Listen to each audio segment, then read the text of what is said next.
ദൈവത്തിൻ്റെ വിശുദ്ധമായ നാമം നടന്നതിൽ വഴക്കപ്പെടുന്നതാകട്ടെ. നമുക്കൊരു വിശുദ്ധ ആവശ്യപ്പെട്ട ദിവസങ്ങളിൽ പ്രധാന ബോധത്തിൽ ബഹുമാനപ്പെട്ടാവുന്ന നല്ല അവസരത്തെ നമുക്ക് ലഭിക്കുന്ന സ്വാഗതം ചെയ്യുന്നു. വിശുദ്ധാരാധനയ്ക്കായി ദിവസങ്ങളിൽ കടന്നു വന്ന എല്ലാ പ്രിയപ്പെട്ടവർക്കും പ്രാരംഭമായി അറിയിക്കട്ടെ. കഴിഞ്ഞ ഒരാഴ്ച നമ്മളെ സഹായിച്ച നടത്തിയ ദൈവത്തിന് എത്ര സ്തോത്രം ചെയ്യാമോ അത്രയും സ്തോത്രവും നന്ദിയും കരുതിക്കൊണ്ട് നാം ദൈവത്തിന്റെ മാർഗത്തിലായിരിക്കണം. ഭരണത്തിൽ പ്രാർത്ഥനയിലെ ഓർമ്മിച്ചതുപോലെ നമ്മൾ ശ്വസിക്കുന്ന ശ്വാസം നമ്മുടേത്, അത് ദൈവം ധാരമായി നൽകിക്കൊണ്ടിരിക്കുകയാണ്. ഒരു നിമിഷം നിലച്ചാൽ അതോടുകൂടെ നമ്മുടെ കാര്യങ്ങളൊക്കെ കഴിഞ്ഞു. എന്റെ കഴിവ് കൊണ്ട് പിടിച്ചു നിൽക്കാമെന്ന് ആരെങ്കിലും ധരിക്കുന്നെങ്കിൽ നമ്മൾ മൂഢസ്വർഗത്തിലാണ്. എന്റെ കഴിവ് കൊണ്ട് എനിക്ക് നിൽക്കാൻ കഴിയത്തില്ല, ദൈവം നിർത്തിയാൽ ദൈവം ആയുസ് തന്നാൽ ഞാൻ ഈ ഭൂമിയിലുണ്ട്, ദൈവം ആരോഗ്യം തന്നാൽ കാലിൽ നിൽക്കും. കഴിക്കുന്ന ആഹാരമോ ഉപയോഗിക്കുന്ന മരുന്നോ ഇതൊന്നുമല്ല നമ്മളെ നിലനിർത്തുന്നത്, അതൊക്കെ ഒരു ഭാഗമാകുന്നത് മാത്രമേ ഉള്ളൂ. എന്നാൽ അതിനൊന്നും ആശ്രയിക്കാതെ ദൈവത്തിൽ ആശ്രയിച്ചുകൊണ്ട് സന്തോഷത്തോടെ പോകാൻ കഴിയണം. എൻ്റെ ദൈവം എനിക്ക് ഒരാഴ്ച കൂടെ തന്നതിനായി നടത്തിയ ദിനങ്ങളെ ഓർത്ത് നന്ദി പറയാൻ നമ്മൾ ബാധ്യസ്ഥ. ദൈവം അത് ആഗ്രഹിക്കുന്നുണ്ട്. ദൈവത്തിന് നന്ദി കരയറ്റുക. നാളുകൾ നടക്കാനുള്ള നന്ദി പറയാത്തൊരു വ്യക്തിക്ക് ദൈവത്തോടെ സഹായിക്കണമേ എന്ന് ചോദിക്കാനുള്ള അർഹതയില്ല. എങ്കിൽ ഓരോ ദിവസവും ദൈവത്തിൽ നിന്ന് പ്രാപിച്ചുകൊണ്ടിരിക്കുമ്പോൾ അങ്ങോട്ട് ദൈവത്തിന് കൊടുക്കേണ്ടത് സ്തുതിയും സ്തോത്രവും നന്ദിയുമാണ്. ദൈവത്തിന് കൊടുത്തുകൊണ്ട് നമ്മുടെ ജീവിതം മുന്നോട്ട് നയിപ്പാൻ വലിയവനായ കർത്താവ് മക്കളെ ആക്കട്ടെ. നമുക്കൊരുമിച്ച് പ്രാർത്ഥനയുടെ വേഗത്തിൽ സങ്കീർത്തനത്തിൽ പ്രവേശിക്കാൻ ആഗ്രഹിക്കുന്നു. നമ്മളുടെ വായിച്ചത് 98-ാമത്തെ സങ്കീർത്തനം. വളരെ അനുഗ്രഹീതമായ ഒരു സങ്കീർത്തനമാണ്. ആ സങ്കീർത്തനം തുടങ്ങുമ്പോൾ തന്നെ വായിക്കുന്ന ആദ്യത്തെ ഭാഗം വായിച്ചാൽ ഫസ്റ്റ് ലൈൻ, യഹോവയ്ക്ക് ഒരു പുതിയ പാട്ട് പാടുകയും. ദൈവസന്നിധി വരുമ്പോൾ ദൈവത്തിന് പാടുവാൻ നമുക്ക് ധാരാളമാണ്. ആ സങ്കീർത്തനങ്ങളൊക്കെ നമ്മൾ പഠിച്ചു വരുമ്പോൾ കാണാൻ കഴിയുന്നുണ്ട്. പ്രകൃതി പാടുന്നുണ്ട്, പർവ്വതങ്ങൾ പാടുന്നുണ്ട്, താഴ്വരകൾ പാടുന്നുണ്ട്, പക്ഷികൾ പാടുന്നുണ്ട്. 148-ാം സങ്കീർത്തനത്തിൽ വരുമ്പോൾ അവിടെ കാണാൻ കഴിയുന്നുണ്ട് സകല ജീവജാലങ്ങളും പാടുന്നു. പ്രകൃതിയുടെ പാട്ട് ദൈവത്തിന് നന്ദി കരയറ്റുന്നു. 19-ാം സങ്കീർത്തനത്തിൽ ആകാശം ദൈവത്തിന്റെ മഹത്വത്തെ വർണ്ണിക്കുന്നു. ആകാശവിധാനം അവരുടെ കൈവരയെ പ്രസിദ്ധമാക്കുന്നു. പകലിന്റെ വാക്ക് പൊഴിക്കുന്നു. അങ്ങനെയെങ്കിൽ പ്രകൃതി പാടിക്കൊണ്ടിരിക്കുന്നു. സകല ജീവജാലങ്ങൾ ദൈവത്തിന്റെ സൃഷ്ടികളൊക്കെ ദൈവത്തെ പാടി സ്തുതിക്കുമ്പോൾ കൈകൊണ്ട് മനഞ്ഞ് ജീവശ്വാസം ഊതി ഈ ഭൂമിയിൽ ദൈവത്തിന്റെ സ്വരൂപത്തിലും സാദൃശ്യത്തിലും സൃഷ്ടിക്കപ്പെട്ട നമ്മൾ എത്രമാത്രം പാടേണ്ടത്. വളരെ ഓർക്കണം. ഉണ്ടാകട്ടെ എന്നൊരൊറ്റ വാക്കുകൊണ്ട് ഉളവാക്കിയ സകലത്തിനും ദൈവത്തെ പാടി സ്തുതിക്കാൻ കഴിയുമെങ്കിൽ ദൈവത്തിന്റെ സ്വരൂപം സാദൃശ്യം ദൈവത്തിന്റെ സ്വഭാവവും സാദൃശ്യത്തിലും സൃഷ്ടിക്കപ്പെട്ട നമ്മൾ ഒരു പടി കൂടെ കടന്നു പറഞ്ഞാൽ കാൽവറി ക്രൂശിലെ അവസാനത്തുള്ള രക്തം വരെയും മുറ്റിത്തന്ന് എന്റെ പാപ പരിഹാരത്തിന് വേണ്ടി മനുഷ്യ എന്നെ മകനാക്കി മകളാക്കി തീർത്ത ആ യേശുവിന്റെ സ്നേഹത്തെ ഓർക്കുമ്പോൾ നമുക്ക് അങ്ങനെ പാടാതിരിക്കാൻ കഴിയും. ദൈവത്തിന് നന്ദി കരറ്റാൻ കഴിയുന്നില്ലെങ്കിൽ നമ്മൾ നമ്മളോട് പറയണം, എന്നെ പോലെ നന്ദി കെട്ട മനുഷ്യനാരുണ്ട്. വേറെ ആരെയും നമ്മൾ പറയണം, നമ്മളോട് പറയണം. കർത്താവേ, പ്രകൃതി പാടുന്നു, സകലം പാടുന്നു, അങ്ങയുടെ സൃഷ്ടികളൊക്കെ അങ്ങേക്ക് നന്ദി കരറ്റുമ്പോൾ എനിക്ക് വേണ്ടി കാൽവരി ക്രൂശിൽ പിടഞ്ഞ മനുഷ്യൻ ആ രക്തം കൊണ്ട് എന്നെ വീണ്ടെടുത്ത യേശുവെ മകനാക്കി മകളാക്കി നിത്യ നരകത്തിന് അവകാശിയായിരുന്നു നമ്മെ നിത്യ സൗഭാഗ്യത്തിന് അവകാശിയാക്കിയ ദൈവത്തിന് സ്തോത്രം ചെയ്യാൻ കഴിയുന്നില്ലെങ്കിൽ നമ്മൾ നന്ദി കെട്ടവരാ, നമ്മൾ നികൃഷ്ടരാ. ദൈവത്തോട് കർത്താവേ, ഞാൻ അങ്ങനെ ആകാൻ ദൈവത്തിന് നന്ദി കരറ്റുവാൻ ഒരുവിനായ ദൈവം നമ്മളെ സഹായിക്കേണ്ടതിന് പ്രാർത്ഥനയോട് നമുക്കായിരിക്കാം. അവിടെ ആ ഭാഗത്ത് നിന്ന് ഒരു ചിന്ത മാത്രം ഉറപ്പിച്ചെന്റെ വാക്കുകൾക്ക് വിരാമം കൊടുക്കാനാണ് ആഗ്രഹിക്കുന്ന 1-ാം വാക്യം ഒരിക്കൽ വായിച്ചു കൊടുക്കാം. അവൻ അത്ഭുതങ്ങളെ പ്രവർത്തിച്ചിരിക്കുന്നു. എന്തുകൊണ്ട് ദൈവത്തിന്റെ പാട്ട് പാടണം? ദൈവം അത്ഭുതം തരുന്നു. നമ്മുടെ ജീവിതത്തെ ഒന്ന് പരിശോധിച്ചാൽ അത്ഭുതം ഒന്നുപോലും നടന്നിട്ടില്ലാത്ത ആരെങ്കിലും ഇതിന്റെ നടുവിലുണ്ടോ? നമ്മുടെ ജീവിതം ഒരു അത്ഭുതമല്ലേ? ഇന്ന് ആരോഗ്യത്തോടെ നിൽക്കുന്നെങ്കിൽ ഒരു അത്ഭുതമല്ലേ? നമ്മുടെ പ്രായം പറഞ്ഞിട്ട് ആ പ്രായത്തിലുള്ള എത്ര പേർ ഈ ലോകത്തിൽ നമുക്ക് മുമ്പേ മാറ്റപ്പെടും? ഇന്ന് നിൽക്കുന്നെങ്കിൽ അത്ഭുതമല്ലേ? കിടക്കയിൽ കിടന്ന് അനേകം അറിയുമ്പോൾ കർത്താവേ എന്നും ആരോഗ്യത്തോടെ കാലം നിൽക്കാൻ കഴിയുന്നെങ്കിൽ അത്ഭുതമല്ലേ? ദൈവം അത്ഭുതങ്ങളെ ചെയ്തിരിക്കുന്ന ദൈവമാണ്. നമ്മുടെ ദിവസത്തിൽ ഇന്ന് പറയണ കർത്താവേ അത്ഭുതങ്ങളുടെ ദൈവമേ, എന്റെ ജീവിതത്തിൽ ഇന്നലെ ചെയ്ത അത്ഭുതങ്ങൾക്കായി ഞാൻ നന്ദി പറയുന്നു. എന്റെ ദൈവം നാളെയും അത്ഭുതം ചെയ്യുവാൻ മതിയായവനാണ്. യേശുക്രിസ്തു ഇന്നലെയും ഇന്നും എന്നേക്കും അനന്യൻ തന്നെ. ദൈവത്തിന് മാറ്റമില്ല. ഇന്നലകളിൽ അത്ഭുതം ചെയ്ത ദൈവത്തിന് നാളെയും അത്ഭുതം ചെയ്യാൻ കഴിയും. ദൈവത്തിന് മാറ്റം സംഭവിച്ചില്ല. എന്നാൽ പലപ്പോഴും മാറ്റം സംഭവിച്ചത് നമുക്ക് മാറ്റം സംഭവിച്ചത് കൊണ്ട് ദൈവത്തിന്റെ പ്രവൃത്തി വെളിപ്പാടാ പോകുന്നു. നമുക്ക് ദൈവത്തോട് പ്രാർത്ഥിക്കാൻ, കർത്താവേ ആ ദൈവത്തോടുള്ള ബന്ധം നിലനിർത്തിക്കൊണ്ട് മുന്നേറുവാൻ എന്നെ സഹായിക്കണമേ. എന്റെ ജീവിതത്തിൽ അത്ഭുതം ചെയ്യുന്ന ദൈവത്തിനാണ് ഞാൻ എനിക്ക് സ്തോത്രം ചെയ്യുന്നത്. ഇന്ന് പകരം വേഗത്തിൽ നമ്മൾ ചിന്തിക്കാൻ ആഗ്രഹിക്കുന്നത്, ദൈവമാവ് കഴിഞ്ഞ രാത്രി പ്രാർത്ഥനയോടെ നമ്മുടെ ദൈവസന്ധി ദൈവം എനിക്ക് തന്ന ചിന്തയാണ് അദ്ദേഹം അവിടെ പങ്കുവെക്കുന്നത്. അത്ഭുതം നമ്മുടെ കയ്യിൽ തന്നെയാണ്. എന്ന ചിന്തയുടെ പേരിലൂടെ പറയുന്നു, അത്ഭുതം നമ്മളുടെ കൈകളിലാണ്. അത്ഭുതം നടക്കാതെ പോകുന്നതെങ്കിൽ ദൈവത്തിന്റെ കുഴപ്പമല്ല, എന്റെ എവിടെയോ തകരാറ് പറ്റില്ല. അത്ഭുതം നമ്മളുടെ കൈകളിൽ. നമുക്കൊരു വാക്യം വേഗത്തിൽ ദൈവപ്രസാദം കൊണ്ടുവരാം. അത്ഭുതം ദൈവം നമ്മളെ തന്നിട്ടുണ്ടോ? സംശയം നമുക്ക് പലപ്പോഴും ഉണ്ടാകാം. എന്റെ ജീവിതത്തിൽ അത്ഭുതം നടക്കുമോ? എനിക്ക് അത്ഭുതം ചെയ്യാൻ കഴിയുമോ? വേഗത്തിൽ ഞാൻ ചോദ്യം ചോദിക്കാം. നമ്മുടെ ജീവിതത്തിൽ കഴിഞ്ഞ കാലങ്ങളിൽ അത്ഭുതം നടന്നിട്ടുണ്ടോ? ഏതെങ്കിലും ഒരത്ഭുതമെങ്കിലും നടന്നിട്ടുള്ളവർ കരം ഉയർത്തുന്ന സ്വന്തം ദൈവം അത്ഭുതം ചെയ്തിട്ടുണ്ട്. അത്ഭുതം ആരുടെ തന്നെയാണ്? എന്റെ തന്നെയാണ്. നമ്മൾ ചിലപ്പോഴൊക്കെ പറഞ്ഞിട്ടോ, ഞാൻ ഇപ്പം പുറകോട്ട് നോക്കുമ്പോൾ അന്നത്തെ കാര്യം ചിന്തിക്കുമ്പോൾ അതൊരു വലിയ അത്ഭുതമാണ്. ആരാ ചെയ്തത്? ആരിലൂടെ ചെയ്തത്? എന്നിലൂടെ തന്നെയാണ് എന്റെ ജീവിതത്തിൽ അത്ഭുതം ചെയ്തത്. നമ്മൾ പറഞ്ഞു, ഞാൻ ഒരിക്കലും ചിന്തിച്ചില്ല, ഒരിക്കലും പ്രതീക്ഷിച്ചില്ല. പക്ഷേ അതൊരു അത്ഭുതമായിട്ട് തോന്നുന്നത്. ഞാൻ എന്റെ ജീവിതത്തിൽ പുറകോട്ട് നോക്കുമ്പോൾ എനിക്ക് പറയാനുള്ളത്, എന്റെ ജീവിതത്തിൽ ദൈവം ചെയ്തതല്ല അത്ഭുതമാണ്. ഇന്ന് ആരോഗ്യത്തോടെ ആയുസോടെ ഈ ഭൂമിയിൽ നിൽക്കുന്നെങ്കിൽ അതൊരു അത്ഭുതമാണ്. വൈദ്യശാസ്ത്രം, എന്റെ മാതാവിന്റെ ഉദരത്തിൽ ഞാൻ ആയിരുന്നപ്പോൾ വൈദ്യശാസ്ത്രം വിധി കഴിഞ്ഞത് അമ്മയെ മരിക്കും മോനും മരിക്കും. ഈ പ്രസവത്തോടുകൂടെ രണ്ടുപേരും ലോകത്തിൽ നിന്ന് മാറ്റപ്പെടുമെന്ന് പറഞ്ഞു. ദൈവത്തിന് പറയാൻ ഇന്ന് ആരോഗ്യത്തോടെ ആയുസോടെ നിൽക്കുന്ന ഒരു അത്ഭുതമാണ്. അന്ന് മരിക്കുമെന്ന് പറഞ്ഞ എന്റെ മാതാവ് 80-ാമത്തെ വയസ്സിലാണ് ലോകത്തിൽ നിന്ന് മാറ്റപ്പെട്ടത്. അങ്ങനെയെങ്കിൽ ഇതൊക്കെ ഒരു അത്ഭുതമല്ലേ? നമ്മൾ ഓരോന്നോരോന്നും ഒന്ന് ചിന്തിച്ച് നോക്കിയേ. അത്ഭുതമല്ലേ നമ്മളുടെ ഒപ്പം നടന്നിട്ടുള്ളത്? ഞാൻ ഒരു ഉറപ്പ് പറയാം, എന്നെ കൊണ്ട് അത്ഭുതം ചെയ്യാൻ കഴിയും. ഞാൻ വീണ്ടും പറയുന്നു, വിശ്വാസമുള്ളത് പലരുടെ മുഖത്ത് കണ്ടിട്ട് എന്നെ കൊണ്ട് നടക്കുന്നു. അതൊക്കെ കൃപാവരപ്രാപ്തന്മാർ, പ്രത്യേക അഭിഷേകമുള്ളവർ, അവരെ കൊണ്ടൊക്കെ നടക്കും. ഞാൻ വീണ്ടും പറയുന്നു, എന്നെ കൊണ്ട് അത്ഭുതം ചെയ്യാൻ പറ്റും. വിശ്വസിക്കുന്നവർ ഉറക്കെ ഒരു പ്രോബ്ലം ഉണ്ട്. നമ്മളെ കൊണ്ട് പറ്റും. ദൈവം ചിലത് കൈ തന്നിട്ടുണ്ട്. നമുക്ക് വായിക്കാം. പുറപ്പാട് പുസ്തകം 4-ാം അധ്യായത്തിന്റെ 21-ാം വാക്യം വായിച്ചാൽ. Book of Exodus chapter 4 verse 21.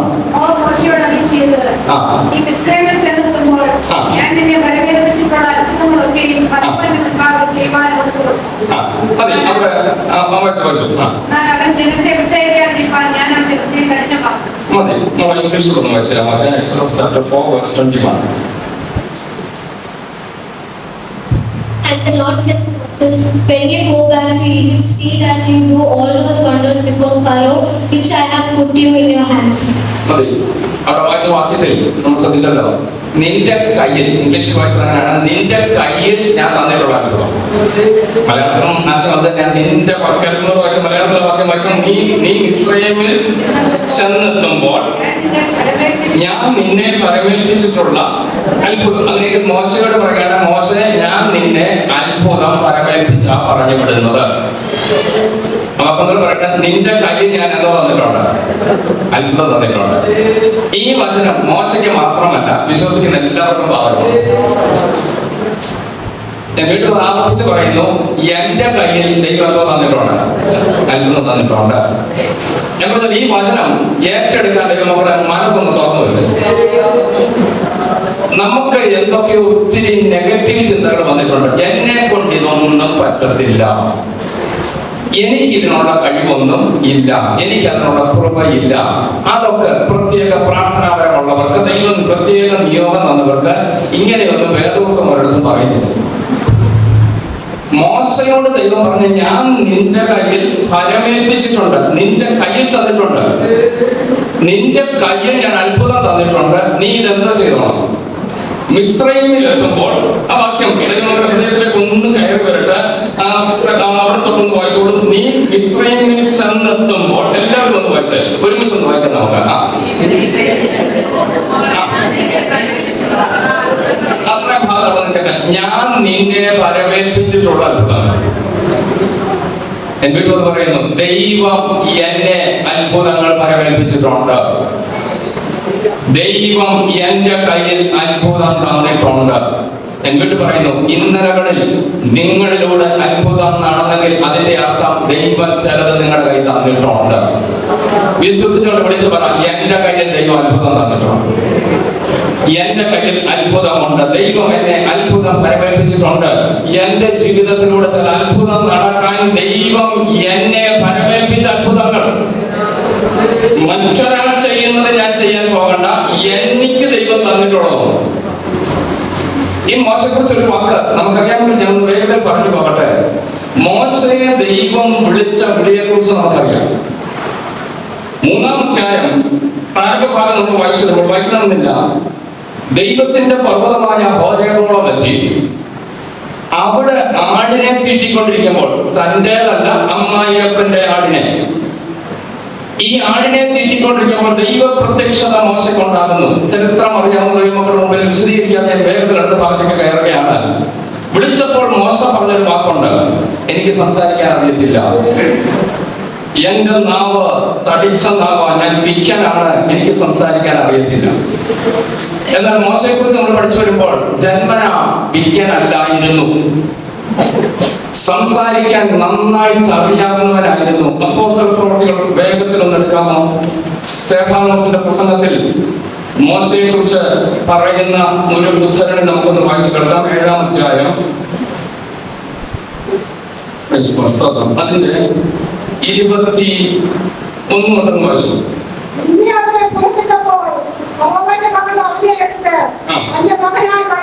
മോശയെ കുറിച്ചാണ് ഇവിടെ പറഞ്ഞു വരുന്നത്. വായിച്ചു കൊടുക്കാം.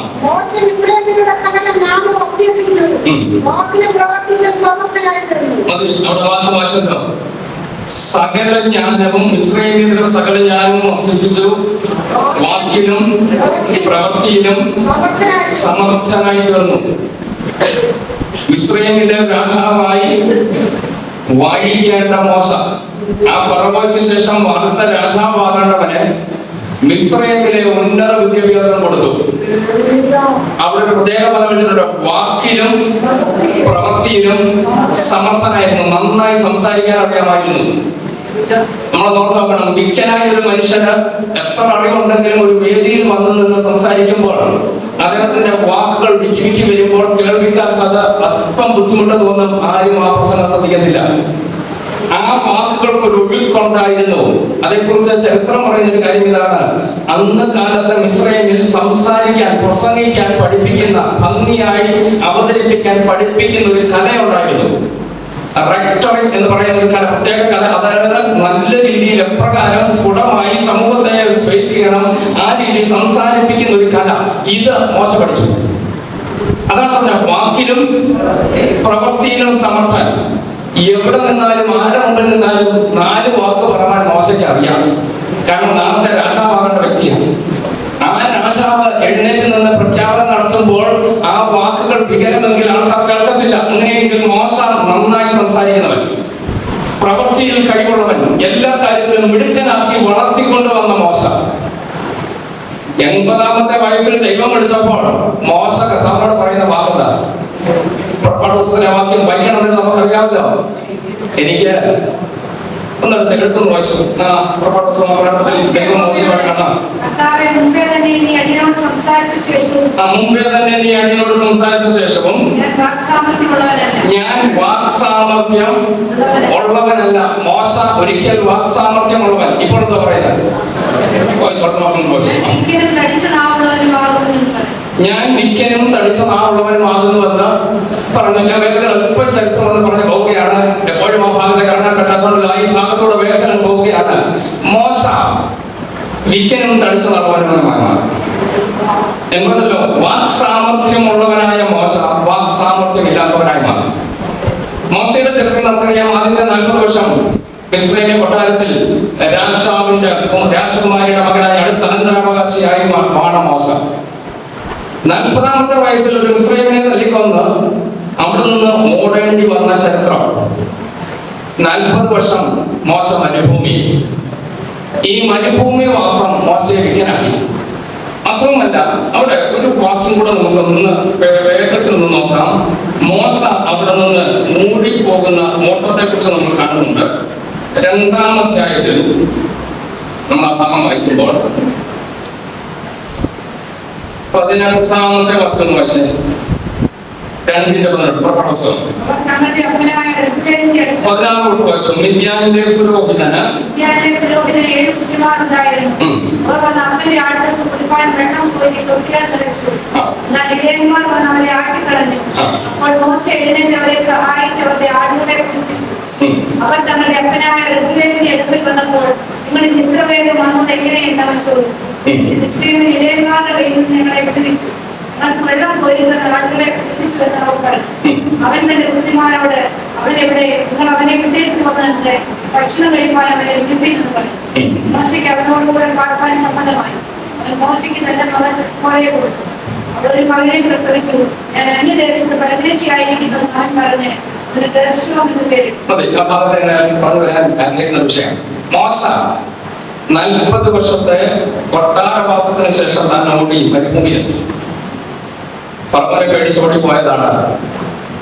ആ ഓട്ടത്തിൽ ചെന്ന് പെട്ടപ്പോൾ നമുക്ക് ആ ഭാഗം വായിച്ചു. മിദ്യാനിലെ പുരോഹിതനായ യിത്രോവിന്റെ വീട്ടിനരികിലെത്തി. യിത്രോവിന്റെ 7 പെൺമക്കൾ ആടിനെ തീറ്റി സന്ധ്യാസമയത്ത് ആ കിണറ്റിന്റെ അരികിൽ വന്ന് നിൽക്കുക. ഈ കിണറ്റിലൊക്കെ ഇരിക്കുമ്പോൾ ഈ ഇടയന്മാർ ഒന്നിച്ചു കൂടിയിട്ട് ഇവര് വെള്ളം കുടിക്കാൻ ആരംഭിക്കത്തുള്ളൂ. ആടുകൾക്ക് വെള്ളം കൊടുക്കത്തുള്ളൂ. ആ സമയത്ത് ഈ 7 പെൺകുട്ടികൾ അവിടെ വന്ന് നിൽക്കുന്നു. ഇവർ വെള്ളം കോരാൻ വന്നപ്പോ ഇടയന്മാർ കൊണ്ട് മാറിയിരിക്കും. കയ്യൂക്കുള്ളവൻ കാര്യക്കാരൻ ആ കാലത്തെ പ്രമാണം അത്. ആരോഗ്യമുള്ളവർ വന്നേച്ച് അവരുടെ ആളുകൾക്ക് വെള്ളം കൊടുത്തതിന് ശേഷം നീ വേണേ ഇനി വെള്ളം കുടിപ്പിച്ചോ. ഇങ്ങനെയാണ് അവിടുത്തെ പതിവ്. അങ്ങനെ നിന്ന ദിവസം മോശ വന്ന് ആ കിണറ്റുകര ഇരിക്കണം. ഈ സഹോദരിമാർ വെള്ളം കുടിക്കാൻ പോരാൻ വന്നപ്പോൾ ഇടയന്മാർ സമ്മതിച്ചില്ല.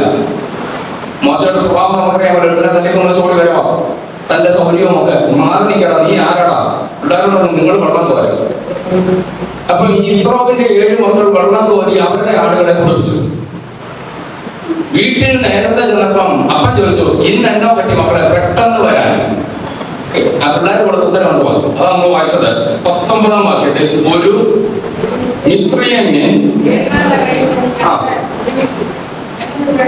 ഒരു മിസ്രൈമ്യൻ വന്നേച്ച് ഞങ്ങൾക്ക് ഇന്ന് ഫസ്റ്റ് ചാൻസ് തന്നു. അപ്പം ആ ഇത്ര പറഞ്ഞ കാര്യമുണ്ട്. അങ്ങനെ എന്തിനാ അവിടെ വിട്ടത്? ഈ വിളിക്കുക, നമ്മുടെ വീട്ടിൽ വരാം. വീട്ടിൽ വന്ന് താമസം ആരംഭിച്ച് കുറച്ചു കാലം കഴിഞ്ഞപ്പോ അദ്ദേഹം പറഞ്ഞു, അങ്ങനെയൊക്കെ ഒരു കാര്യം ചെയ്ത് മൂത്ത മോളെ കല്യാണം കഴിപ്പിച്ചു തരാം. അങ്ങനെ മോശ ആ വീട്ടിൽ താമസം ആരംഭിച്ചു. നിങ്ങൾ പിന്നീട് മനസ്സിലെത്തി വായിച്ചു നോക്കണം. ഞാൻ ഈ പറയുന്ന പോയിന്റ്സ് മാത്രം ഞാൻ പറഞ്ഞു പോകാം. ഈ മോശ അങ്ങനെയാണ് ഈ വീട്ടിൽ മരുമകനായിട്ട് ചെന്നത്. ഈ മോശ ഇവര് കണ്ടപ്പം ഇവർക്ക് തോന്നിയത് ആരാണെന്ന്? മിസ്രൈമിലാണ്. കാരണം മോശയുടെ വേഷം ഒരു മിസ്രൈമിലെ വേഷമാണ്. മാത്രമല്ല, കൊട്ടാരത്തിൽ രാജകുമാരനായിട്ട് കഴിഞ്ഞപ്പോൾ തന്റെ ശരീരപ്രകൃതി, തന്റെ കളർ, ഇതൊക്കെ ഒരു എബ്രായന്റെ ഷേപ്പ് അല്ല, മിസ്രൈമിന്റെ ഷേപ്പാണ്. മാത്രവുമല്ല, അന്നത്തെ ഞാൻ അല്പം ചരിത്രമാണ് ഇനി പറഞ്ഞു വരുന്നത്. അന്ന് കാലത്ത് ലോകത്തെ ഏറ്റവും സമ്പന്ന രാജ്യമാണ് മിസ്രൈം. അപ്പൊ ഈ അമ്മായിയപ്പനോർത്ത് അമ്മ ഇത്ര ഓർത്തത്, ഈ 7 പെൺമക്കളെയും ആടിനെ തീറ്റി വളർത്തുമ്പോ ഒരു വിദേശ രാജ്യത്ത് നിന്ന് ഒരു ചെറുപ്പക്കാരൻ വന്നു മോളെ കല്യാണം കഴിപ്പിച്ചാൽ നമ്മുടെ പ്രശ്നമെല്ലാം മാറും. നമുക്ക് മനസ്സിലാകുന്ന ഭാഷ പറഞ്ഞാൽ ഒരു സായിപ്പ് വന്ന് മോളെ കെട്ടി. സായിപ്പെന്ന് കരുതിയ കല്യാണം കഴിപ്പിച്ചത് കുറച്ച് ദിവസം കഴിയുമ്പോൾ പിടി കിട്ടി ഇത് സായിപ്പല്ല, ഇത് നമ്മുടെ കൂട്ടത്തിൽപ്പെട്ട ആള് തന്നെയാണ്. ഇവന്റെ കളറും വേഷവും ഒക്കെ കണ്ടപ്പോൾ ഞങ്ങൾ ഓർത്ത് ഇവനൊരു വിദേശിയാ, മിസ്രൈമിൽ നിന്ന് വന്ന ഇവന്റെ കയ്യിൽ കോടികളുണ്ടെന്നുള്ള ചിന്തയിലാ മോളെ കല്യാണം കഴിച്ചത്. കുറച്ച് കഴിഞ്ഞപ്പോൾ മനസ്സിലായി ഇവൻ വിദേശിയല്ല, ഇവനൊരു അഗതിയാണ്, ഒന്നുമില്ലാത്തവനാണ്. ഈ പരവും അത് അമ്മയപ്പം പറഞ്ഞ നീ ആടിനെ തിരിക്കും, നിനക്ക് കൂലി വേണ്ടേ, ജീവിക്കണ്ടേ, ആടിനെ തീറ്റാൻ പറഞ്ഞു വിട്ട് നമ്മൾ 3-ാം അധ്യായത്തിലേക്ക് വരുമ്പോൾ 3-ാം അധ്യായം 1-ാം വാക്യം വായിച്ചു.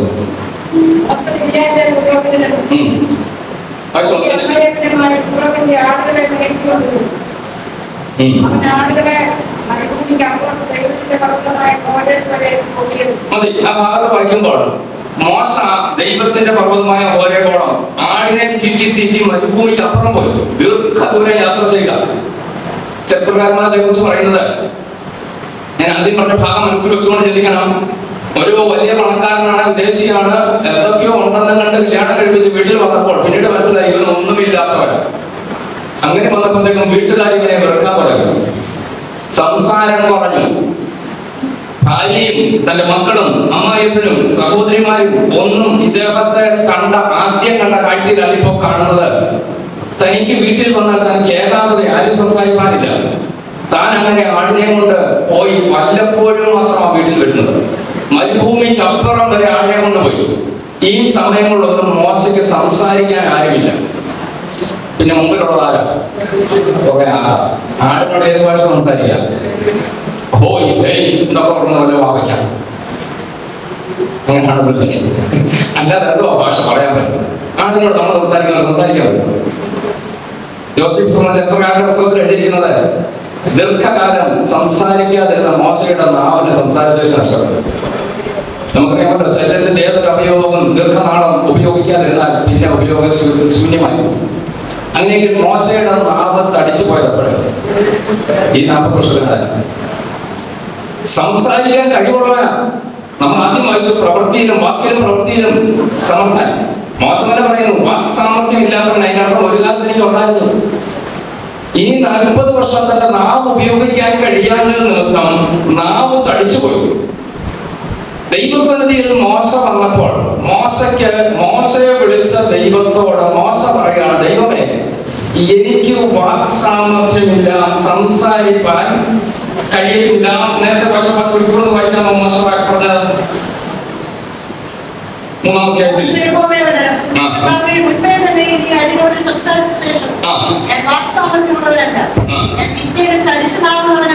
ഞാൻ വിക്കിനും തടിച്ച നാവുള്ളവനും ആകുന്നല്ലോ എന്ന് പറഞ്ഞു. മോശ ദൈവത്തോട്, കർത്താവേ, എന്നെ കൊണ്ട് പറ്റത്തില്ല, എനിക്ക് സംസാരിക്കാൻ പോലും അറിയത്തില്ല, പിന്നെ ഞാൻ ഫറവോന്റെ മുമ്പിൽ ചെല്ലുന്നത്. നമുക്കറിയാമല്ലോ, ആ ഫറവോൻ രാജാവിന്റെ മുമ്പിൽ ചെന്നിച്ച് പറയണം, നീ ജനത്തെ വിട്ടയക്കണം എന്ന് ഫറവോനാണ് മോശയെ പറഞ്ഞു വിടുന്നത്. അവിടെ ചെന്നേച്ച് തപ്പി സംസാരിക്കാൻ പറഞ്ഞ ഫറവോൻ പറയും, ഇറക്കി വിടുക, എവിടെ നിന്ന് കയറി വന്നു എന്ന് പറഞ്ഞവനെ ഇറക്കി വിടാൻ സാധ്യതയുണ്ട്. മോശ പറയാണ്, ഞാൻ അവിടെ ചെല്ലത്തില്ല, സംസാരിക്കാൻ കഴിവുള്ള ഒരാളെ പറഞ്ഞു വിട്, അവർക്ക് കാര്യങ്ങൾ പ്രസന്റ് ചെയ്യാൻ പറ്റും, എന്നെ കൊണ്ട് ഇത് പറ്റത്തില്ല എന്ന് പറഞ്ഞ് മോശ ദൈവത്തിന് മുമ്പാകെ വന്നപ്പോ മോശയോട് ദൈവം പറഞ്ഞ വാക്കാണ് നമ്മൾ വായിച്ചത്. 4:21 വായിച്ചത്, ഞാൻ നിങ്ങൾ ഫലമേൽപ്പിച്ചിട്ടുള്ള അത്ഭുതങ്ങൾ. അങ്ങനെയെങ്കിൽ കഴിവില്ലാത്തവൻ, അറിവില്ലാത്തവൻ, വാക്വൈഭവമില്ലാത്തവൻ, സംസാരിക്കാൻ കഴിയാത്തവൻ, തടിച്ച നാവുള്ളവൻ ഒന്നിനും കൊള്ളത്തില്ല, വീട്ടുകാർക്ക് തന്നെ വേണ്ട. ഞാൻ പറയുന്ന ഭാഗം മനസ്സിലാക്കണം. ഞാൻ എന്തൊക്കെയോ ആണെന്ന് കണ്ട അവിടെ വിവാഹം കഴിച്ച് ഞാൻ ചെന്നത്, പക്ഷെങ്കിൽ ഇപ്പം ആ വീട്ടുകാർക്ക് എന്നെ വേണ്ട, എന്റെ ഭാര്യ എന്നെ വില തരുന്നില്ല, എന്റെ മക്കൾക്ക് ഞാൻ ഒരു ബഹുമാനിതനല്ല, അമ്മായിയപ്പൻ അമ്മായിയമ്മ മറ്റു സഹോദരങ്ങളുടെ മുമ്പിൽ ഞാൻ വിലയില്ലാത്തവനാ എന്ന് പറഞ്ഞവനോട് ദൈവം പറയുകയാണ്, മോശെ, നിങ്ങൾ ഞാൻ ചില അത്ഭുതം പരമേൽപ്പിച്ചിട്ടുണ്ട്. ഇന്ന് ദൈവമക്കളെ ആത്മാവിനൊരു ദൂത് പറയട്ടെ, നിങ്ങളെ ലോകം വില തരുന്നില്ലെങ്കിൽ, നീ വില കിട്ടുമെന്ന് പ്രതീക്ഷിച്ചവർ നിനക്ക് വില തരുന്നില്ലെങ്കിൽ നിരാശപ്പെടേണ്ട. ദൈവം പറയുകയാണ്, ഞാൻ നിന്റെ കയ്യിലും ചില അത്ഭുതം പരമേൽപ്പിച്ചിട്ടുണ്ട്. ഇന്ന് പകൽ എത്ര പേർക്ക് അത് വിശ്വസിച്ച് ഈ ദൂത് ഏറ്റെടുക്കാൻ കഴിയും. ദൈവം എന്റെ കയ്യിൽ ചില അത്ഭുതം പരമേൽപ്പിച്ചിട്ടുണ്ട്. എന്റെ വിദ്യാഭ്യാസമോ എന്റെ വാക് സാമർഥ്യമോ എന്റെ കഴിവോ അല്ല, എനിക്ക് ഇതൊന്നുമില്ലെങ്കിലും എന്റെ ദൈവത്തിന് പറയാനുള്ളത്, ഞാൻ നിന്റെ കയ്യിൽ നിന്റെ മക്കൾ പരമേൽപ്പിച്ചിരിക്കുന്ന ചില അത്ഭുതമുണ്ട്. എന്റെ മക്കൾ ദൈവം പരമേൽപ്പിച്ച അത്ഭുതത്തെ ഞാൻ വെളിപ്പെടുത്തിയാണ്. ഞങ്ങളുടെ കാര്യം കൂടെ പറഞ്ഞ് വേഗത്തിൽ മുന്നോട്ട് പോവുകയാണ്. ദൈവം എന്റെ കയ്യിൽ അത്ഭുതം പരമേൽപ്പിച്ചിട്ടുണ്ടെങ്കിൽ അത് എന്റെ താമസത്തിൽ ഉള്ളിൽ ഒതുക്കി വെക്കാനല്ല, ഞാൻ അത് പ്രകടിപ്പിക്കാനല്ല. എനിക്കതുകൂടെ വാക്ക് ഞാൻ ആവർത്തിച്ച് പറയുന്നു. എന്നെ കൊണ്ടൊന്നിനും കൊള്ളത്തില്ല, എന്നെ ആരും അംഗീകരിക്കത്തില്ല. എന്റെ ജന്മം പോലും ജീവിതം പോലും പാഴെന്ന് ആരെങ്കിലും ചിന്തിക്കുന്നെങ്കിൽ ദൈവത്തിന് നിങ്ങളോട് പറയാനുള്ള ദൂത്, നിന്റെ പക്കൽ ദൈവം ഫലമേൽപ്പിച്ചിരിക്കുന്ന അത്ഭുതത്തെ നീ ഒന്ന് പ്രകടിപ്പിക്കാമോ? ഓ ഹല്ലേലൂയ, ഹല്ലേലൂയ. നീ ആരുമല്ലായിരിക്കും മറ്റുള്ളവരുടെ മുമ്പിൽ, എന്നാൽ ദൈവം നിന്റെ പക്കലും ചിലത് തന്നിട്ടുണ്ട്. ഞാൻ പൂർണ്ണമായി വിശ്വസിക്കുന്ന സത്യം വിളിച്ചു പറയട്ടെ. ഇന്ന് പകൽ ഈ ആരാധനയിൽ പങ്കെടുക്കുന്ന പ്രിയപ്പെട്ടവർ, നാളുകളിൽ ഇത് കേൾക്കുന്ന പ്രിയപ്പെട്ടവരോട് ദൈവാത്മാവിന ദൂത് പറയട്ടെ. നിന്റെ പക്കൽ ദൈവം ചില അത്ഭുതം തന്നിട്ടുണ്ട്. നിന്നെ ഭാരമേൽപ്പിച്ച ചില അത്ഭുതങ്ങളുണ്ട്. നീ ആരുമല്ലെന്ന് നിന്നോട് ആരാ പറഞ്ഞത്? ദൈവത്തിന് നിന്നോട് പറയാനുള്ളത്, ഞാൻ നിന്റെ പക്കൽ ചിലത് പരമേൽപ്പിച്ചിട്ടുണ്ട്. ദൈവം എന്റെ പക്കൽ അത്ഭുതം പരമേൽപ്പിച്ചിട്ടുണ്ടെങ്കിൽ അത് നിവർത്തിക്കാൻ ദൈവം വിശ്വസിക്കും. മോശയുടെ ചരിത്രം വേഗത്തിൽ ഒന്ന് ഓർപ്പിച്ച് ഞാൻ അവിടെ നിന്ന് മറ്റൊരു വിഷയത്തിലേക്ക് കയറാൻ ആഗ്രഹിക്കുന്നെങ്കിലും ഒരു പശ്ചാത്തലം എടുത്തിട്ട് നമുക്ക് ആഗ്രഹിക്കുന്നു. പുറപ്പാട് പുസ്തകത്തിലെ അടുത്തൊരു വാക്യം നമുക്ക് വേഗത്തിൽ വായിക്കാം. മോശയുടെ പക്കൽ ദൈവം ഫലമേൽപ്പിച്ചു. ഇനി നമുക്ക് 14-ാം അധ്യായം നോക്കാം. പുറപ്പാട് പുസ്തകം 14-ാം അധ്യായത്തിന്റെ 16-ാം വാക്യം. Chapter 14:16. കടലിന്മേൽ നീക്കിയതിനെ വിഭാഗിക്കുക. ഇസ്രായേൽ മക്കൾ കടലിന്റെ നടുവെ ഉണങ്ങിയ നിലത്തുകൂടി കടന്നുപോയി. മോശയോട് അരുളിച്ചെയ്തത്, നീ എന്നോട് നിലവിളിക്കുന്നത് മുമ്പോട്ട് പോകുവാൻ ഇസ്രായേൽ മക്കളോട് പറയുക. വടിയെടുത്ത് നിന്റെ കൈ കടലിന്മേൽ നീക്കി അതിനെ വിഭാഗിക്കുക. ഇസ്രായേൽ മക്കൾ കടലിന്റെ നടുവെ ഉണങ്ങിയ നിലത്തുകൂടി കടന്നുപോകും. ദൈവം അത്ഭുതം പരമേൽപ്പിച്ച മോശ, അത്ഭുതം പരമേൽപ്പിച്ച് വിട്ട മോശ ഇപ്പോൾ ചെങ്കടലിന്റെ തീരത്ത് വഴി അടഞ്ഞിരിക്കുന്നു. മുന്നോട്ടുള്ള ഗമനമില്ല, എങ്ങനെ പോകും അറിയത്തില്ല. ഇവിടെ മോശ ചെയ്ത കാര്യം 15-ാം വാക്യം നമ്മൾ വായിച്ചത്. 15. അപ്പൊ ദൈവം മോശയോട് ചോദിക്കുന്ന ചോദ്യമുണ്ട്, നീ എന്തിനാ അറിയുന്നു? നീ എന്തിനാ കരയുന്നു? മോശ ചെങ്കടലിന്റെ തീരത്തെത്തിയപ്പോൾ നിലവിളിക്കാൻ തുടങ്ങി, കർത്താവേ വഴിയില്ല, എങ്ങോട്ട് പോണമെന്ന് എനിക്ക് അറിയത്തില്ല. ദൈവം നിലവിളിച്ച മോശയോട് പറഞ്ഞ വാക്ക്, ഞാൻ നിന്നെ എന്തോ പരമേൽപ്പിച്ചിട്ടുണ്ട്. കൂടെ വരണം. ഞാൻ നിങ്ങൾ അത്ഭുതം പരമേൽപ്പിച്ചാണ്. ഈ അത്ഭുതം എവിടെ നീ പ്രവർത്തിക്കേണ്ടത്? പ്രശ്നത്തിന്റെ മുമ്പിൽ വഴി അടഞ്ഞിടത്ത് വഴി തുറക്കുക എന്നുള്ളത് അത്ഭുതം ഞാൻ നിന്നെ പരമേൽപ്പിച്ചിട്ടുണ്ട്. ആത്മാവിൽ അത് ഞാൻ ആവർത്തിച്ച് പറയുന്നു. ആരോടൊക്കെയോ ദൈവം പറയുന്നു, വഴി അടഞ്ഞെന്ന് തോന്നിയിടത്ത് നീ നിരാശപ്പെടേണ്ട. നിന്റെ പക്കൽ ദൈവം അത്ഭുതം പരമേൽപ്പിച്ചിട്ടുണ്ട്. നിന്റെ മുമ്പിലുള്ള ചെങ്കടലിനോട് നീ പറ, വഴി മാറിക്കൊടുക്ക. നിന്റെ പക്കൽ അത്ഭുതം പരമേൽപ്പിച്ചിട്ട് ദൈവം ചെങ്കടലിൽ നിന്നെ കൊണ്ട് എത്തിച്ചത്. പലപ്പോഴും നമുക്കുണ്ടാകുന്ന ഒരു പ്രശ്നം എന്ന് പറയുന്നത്, പ്രശ്നത്തിന്റെ മുമ്പിൽ വരുമ്പോൾ ഞാൻ എല്ലാം മറന്നു.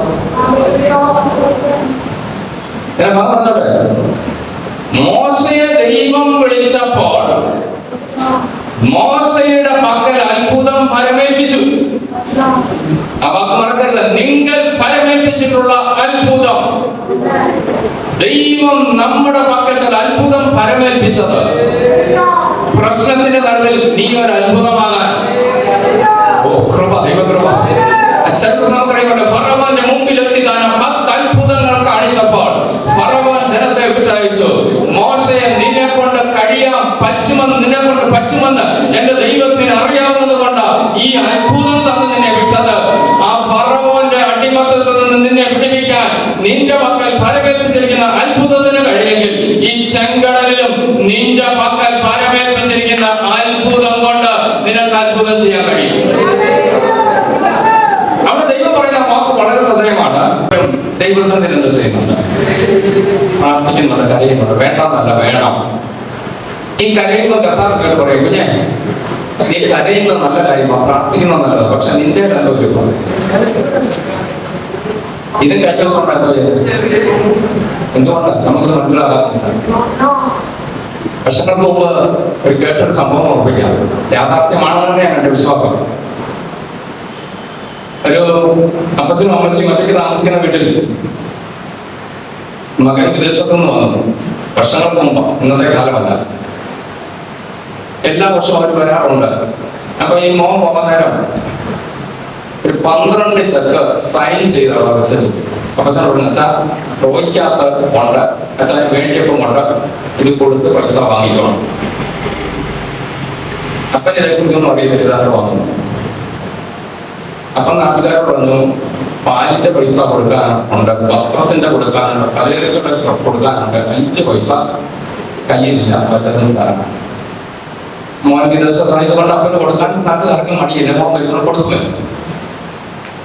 അങ്ങനെ ആൾക്കാർ പൈസ കൊടുത്തു. പിറ്റേ മാസം അച്ഛൻ ചോദിക്കുന്നു. ഒടുവിൽ ഈ മകനെ അറിയാവുന്ന ഒരാള് മകനൊരു കത്തെഴുതി, ഫോണൊന്നുള്ള കാലമല്ല. എടാ അച്ഛനെ പൈസ അയച്ചു കൊടുക്കുക, നീ എന്നവരോടെ കാണിക്കുന്നത്. അച്ഛൻ നാട്ടുകാരുടെ പൈസ. ഈ മോൻ പറഞ്ഞു, ഞാൻ 12 ചെക്ക് എഴുതി വെച്ചാ പോയത്, അച്ഛൻ അതുകൊണ്ട് ബാങ്കിൽ കൊടുക്കാൻ എന്നോട് പൈസ. എന്നിട്ട് മോൻ അച്ഛനൊരു കത്തെഴുതി, അച്ഛാ ആ ഡ്രോയ്ക്കകത്ത് ഞാൻ പറഞ്ഞേച്ച് പോയ വെച്ച് പോയ ഒരു ചെക്കില്ലേ, ഇവിടെ മോനെ കുറെ പേപ്പർ അതിനകത്ത് കിടപ്പുണ്ട്. അപ്പൻ ഇപ്പം എന്തോ വെച്ചോണ്ട നാട്ടുകാരുടെ മുമ്പിൽ പോയി കൈനീട്ടത്, പൈസ കയ്യിലിരിപ്പുണ്ട്. ഇത് പൈസയാണെന്ന് അദ്ദേഹത്തിന് മനസ്സിലായില്ല. മനസ്സിലായിരുന്നെങ്കിൽ ഇദ്ദേഹം ആ പൈസയുടെ ആവശ്യമുള്ളപ്പം 10,000 ആവശ്യമുണ്ട്, 10,000 വെളിക്കൊണ്ട് പോയി ബാങ്കിൽ നിന്ന് കാശ് എടുത്ത് ഇത് എവിടെ ഇരിപ്പുണ്ട്? നിങ്ങളുടെ കൂടെ ഉണ്ടോ? ഇനി അപ്പച്ചനെ ഇവിടെ നമ്മളെ ഒന്ന് പറഞ്ഞു, നമ്മുടെ എന്തോ ഇരിപ്പുണ്ട്? ഉറപ്പുണ്ടോ? നമ്മളിപ്പോ എന്താ പറയുന്നത്? എന്താ ഉണ്ടാക്കുന്നത്? എന്റെ കയ്യിൽ അത്ഭുതമുണ്ട്, ദൈവം എന്നെ പരമേൽപ്പിച്ചിട്ടുണ്ട്. പക്ഷെ ഇത് മനസ്സിലാകാത്തതുകൊണ്ട് ഞാൻ കിടന്ന് നിലവിളിക്കുക. എന്റെ ജീവിതം ഇങ്ങനെ ആയിപ്പോയല്ലോ, എന്റെ കുഞ്ഞിന്റെ ഗതി ഇങ്ങനെ ആയിപ്പോയല്ലോ, എന്റെ കുടുംബം ഇങ്ങനെ ആയിപ്പോയല്ലോ, എന്റെ അവസ്ഥ ഇങ്ങനെ ആയിപ്പോയല്ലോ, എന്റെ ശരീരം. നമുക്ക് 100 പരാതികൾ പറയുന്നുണ്ട്. പക്ഷെ ഞാൻ പറഞ്ഞ ഇത് ആരുടെ ഇരിപ്പുണ്ടെന്ന്? എന്റെ ഇരിപ്പുണ്ട്. ആ അപ്പച്ചനെ പോലെ ആകരുത്. നമ്മുടെ കയ്യിൽ ദൈവം തന്ന പരമേൽപ്പിച്ച ഈ അത്ഭുതത്തെ ഞാൻ പ്രവർത്തിക്കേണ്ടത് പ്രതിസന്ധികളെ. മോശ നിലവിളിച്ചപ്പോൾ ദൈവം മോശയോട് പറയുന്ന വാക്കുകൾ വായിച്ചത്, അപ്പോൾ യഹോവ മോശയോട് അരുളി ചെയ്തത്, നീ എന്നോട് നിലവിളിക്കുന്നത് എന്തിന്? അടുത്തത്, വടിയെടുത്ത് കൈ നിന്റെ കടലിനെ നീട്ടി അതിനെ വിഭാഗിക്കാനുള്ള വടി നിന്റെ കയ്യിലുണ്ട്. അത്ഭുതം നിന്റെ കയ്യിലുണ്ട്. അത്ഭുതം കയ്യിലിരിക്കുന്നവർ പുറകോട്ട് നോക്കി ഫറവോന്റെ ശക്തിയെ കണ്ടുകൊണ്ട്, ഇരുവശങ്ങളിൽ മാനമുട്ടി ഉയർന്നു നിൽക്കുന്ന പാറക്കെട്ടുകളാൽ നിബിഡമായ പർവ്വതങ്ങളെ കണ്ടുകൊണ്ട്, അലയടിച്ച് കയറി വരുന്ന തിരമാലകളെ കണ്ടുകൊണ്ട് നിലവിളിക്കുമ്പോൾ ദൈവത്തിന് പറയാനുള്ളത്, കുഞ്ഞെ നീ 4 വാട് നോക്കി നിലവിളിക്കുന്നതിന് പകരം നിന്റെ പക്കൽ ഞാൻ അത്ഭുതം തന്നിട്ടുണ്ട്. നീ ആ അത്ഭുതം പ്രവർത്തിക്കാൻ നീ വടിയൊന്നും ഇല്ല. ദൈവമക്കളെ, വിശ്വാസത്തിന്റെ വടി കർത്താവിന്റെ കയ്യിൽ തന്നിരിക്കുമ്പോൾ ഞാൻ നിലവിളിച്ചുകൊണ്ട് നിൽക്കാനല്ല ദൈവം എന്നെ കുറിച്ച് ആഗ്രഹിക്കുന്നത്. എന്റെ ദൈവം എന്നെ കുറിച്ച് ആഗ്രഹിക്കുന്നത് ഈ പ്രതിസന്ധിയുടെ നടുവിൽ ഞാനൊരു അത്ഭുതമാകണം. എന്റെ പക്കൽ ദൈവം അത്ഭുതം തന്നിട്ടുണ്ട്. ഞാൻ വീണ്ടും ആവർത്തിക്കുന്നു, ചില കുടുംബങ്ങളുടെ അകത്ത്, പ്രിയ അച്ഛൻ്റെ അടുക്കൽ, അമ്മാമ്മയുടെ അടുക്കൽ, സഹോദരന്മാരുടെ അടുക്കൽ ദൈവം ചില അത്ഭുതം തന്നപ്പോൾ നിന്റെ കുടുംബം ഇങ്ങനായല്ലോ, കുഞ്ഞിങ്ങനായല്ലോ. അല്ല, നിന്റെ പക്കൽ പരമേൽപ്പിച്ചിരിക്കുന്ന അത്ഭുതം നീ ഒന്ന് പ്രവർത്തിക്കാം.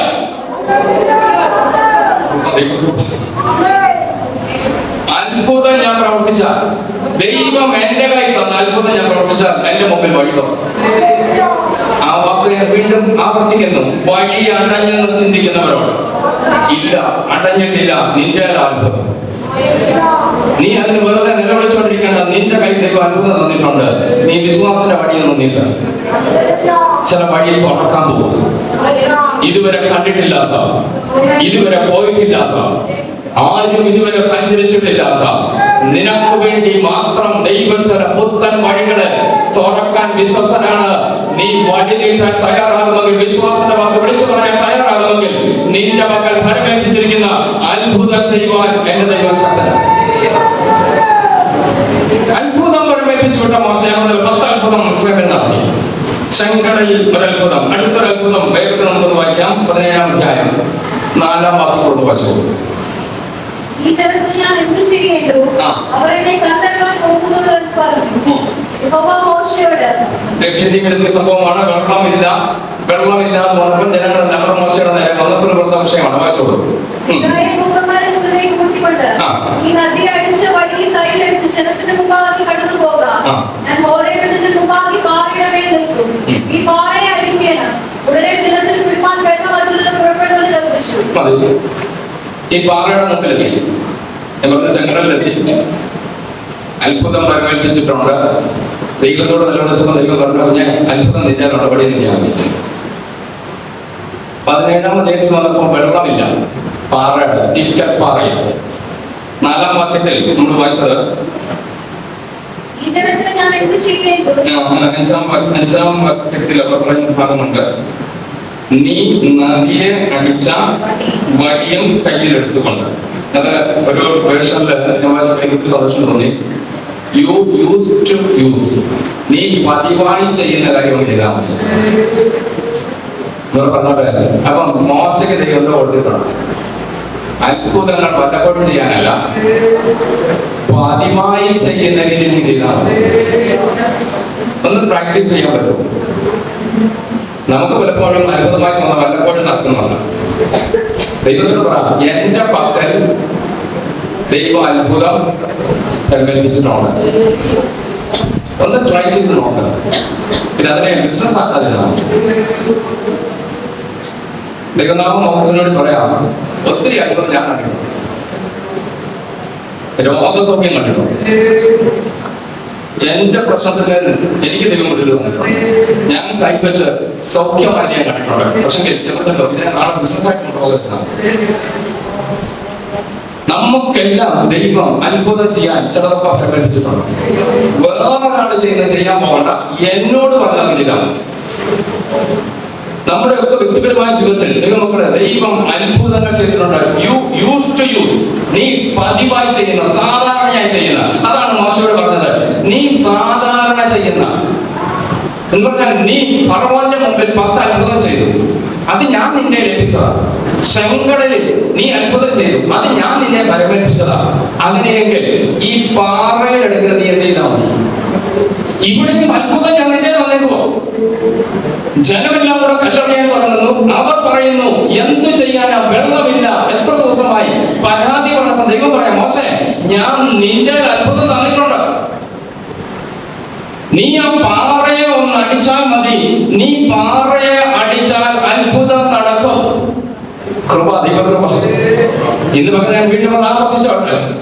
പ്രതീക്ഷയില്ലാത്തവർക്ക് മാനുഷികമായി ചിന്തിക്കുമ്പോൾ, ബുദ്ധിപരമായി ചിന്തിക്കുമ്പോൾ യുക്തിക്ക് നിരക്കാത്ത കാര്യമാണ്.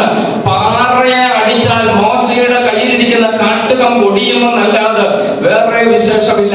പക്ഷെ ദൈവം പറഞ്ഞു, കുഞ്ഞെ, ഇതാണ് അത്ഭുതം. നിന്റെ കയ്യിലിരിക്കുന്ന കാട്ടുകം കൊണ്ട് നീ ആ പാറയെ ഒന്ന് അടിച്ചു നോക്കുന്നത്. തീക്കൽ പാറയാണ്, തീയല്ല പുറപ്പെടുന്നത്. നീ ആ പാറയെ അടിച്ചാൽ അത്ഭുതം സംഭവിക്കാൻ പോവുകയാണ്. വെള്ളം അതിൽ നിന്ന് കുതിച്ചു ചാടാൻ പോവുകയാണ്. അസാധ്യമെന്ന് മാനുഷിക ബുദ്ധിക്ക് വിരുദ്ധമെന്നും തോന്നുന്ന ചില വിഷയത്തിന്റെ നടുവിൽ ദൈവമക്കളെ ദൈവത്തിന്റെ കൃപയിൽ ആശ്രയിച്ചുകൊണ്ട് നിന്നെ ഭരമേൽപ്പിച്ച അത്ഭുതം ചെയ്യാൻ നീ ഒന്ന് കരം നീട്ടാമെങ്കിൽ നീ ഒരു അത്ഭുതമായി കാണാൻ പോവാ. വിശദീകരിക്കാൻ സമയമില്ല, ഞാൻ വേഗത്തിൽ പോട്ടെ. 17-ാം അധ്യായത്തിന്റെ ഒരു വാക്യം കൂടെ വായിച്ചോട്ടെ. 9-ാം വാക്യം കൂടെ വായിച്ചോളൂ.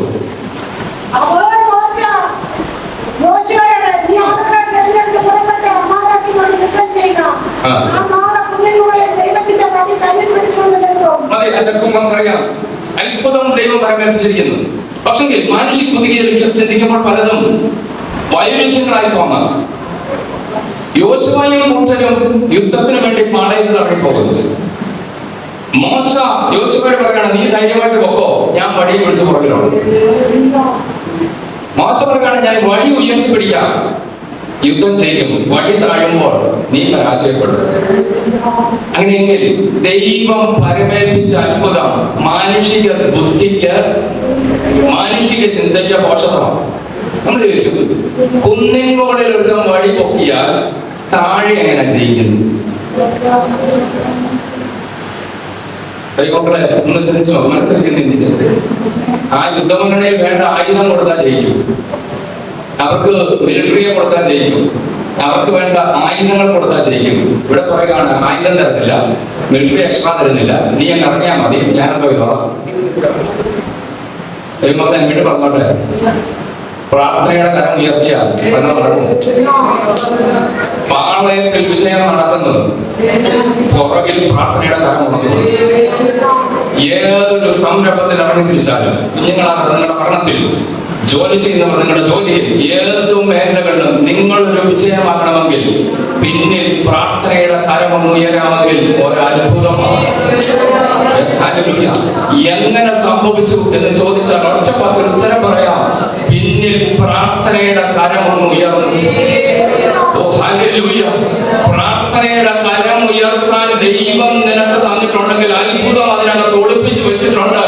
നിന്റെ പാളയത്തിൽ നീ തൊടുന്നിടത്ത് ഒരു വിജയം ലഭ്യമാകണമെങ്കിൽ പുറകിൽ പ്രാർത്ഥിക്കുന്ന ഒരു വ്യക്തി ഉണ്ടാകണം.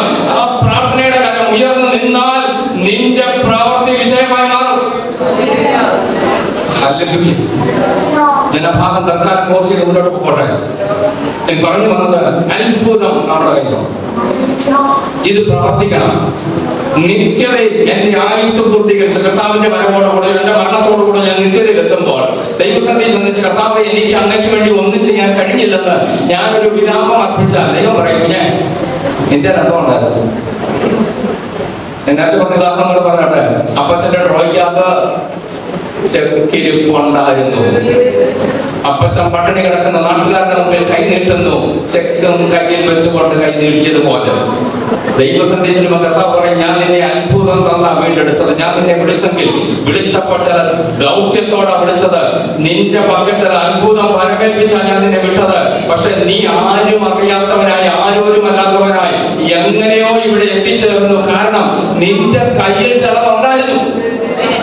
ഇന്ന് പകൽ ഈ വചനം പറയുമ്പോൾ ഞാൻ ആവർത്തിച്ച് പറഞ്ഞോട്ടെ, എന്റെ പക്കൽ ഭാരമേൽപ്പിച്ചിരിക്കുന്ന അത്ഭുതത്തെ കുറിച്ച് വ്യക്തമായ ബോധ്യത്തോടെ ഇന്ന് പകൽ ഈ ആരാധന കഴിഞ്ഞ് മടങ്ങാവുള്ളൂ. വീട്ടിൽ ചെല്ലുമ്പോൾ പറയണം, എന്റെ പക്കൽ ദൈവം അത്ഭുതം ഭാരമേൽപ്പിച്ചിട്ടുണ്ട്. പ്രശ്നത്തിന് നടുവ് നീ വിളിച്ചു പറ, എന്റെ പക്കൽ ദൈവം അത്ഭുതം ഭാരമേൽപ്പിച്ചിട്ടുണ്ട്.